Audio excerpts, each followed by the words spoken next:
Қатыршат Шапағатұлы Шілембаев Павлодар облысы Баянауыл ауылының тумасы, халықаралық деңгейдегі дінтанушы философ, ғалым. Институтта оқып жүрген кезінде Қазақстандағы ислам діні атты тақырыпта диссертация қорғап, бұл мәселені күрделі зерттей бастаған.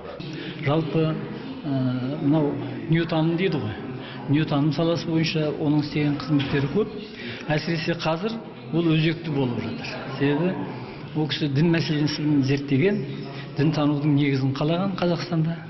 Қатыршат Шапағатұлының 1972 және 1978 жылдар аралығында шыққан дінтану туралы оқулықтары еліміздің гуманитарлық біліміне деген теориялық және әдістемелік маңызы зор. Ғалым деп айта аламын. Қатыршат Шапағатұлы сонымен қатар алғашқылардың бірі болып философский альманах «Мир мнений» деген үлкен альманах ашты. Ол жаңағынға біздің мемлекетіміздің ғылым министрлігіндегі тізімге кірген Кокосонмон дейді, соның тізіміне кірген журнал болды.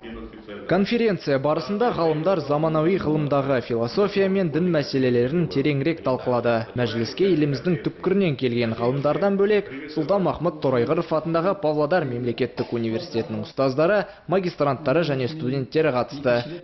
Дархан Бекешев, Қасымхан Алдашев, Максим Носков, Ирбис телекомпаниясы.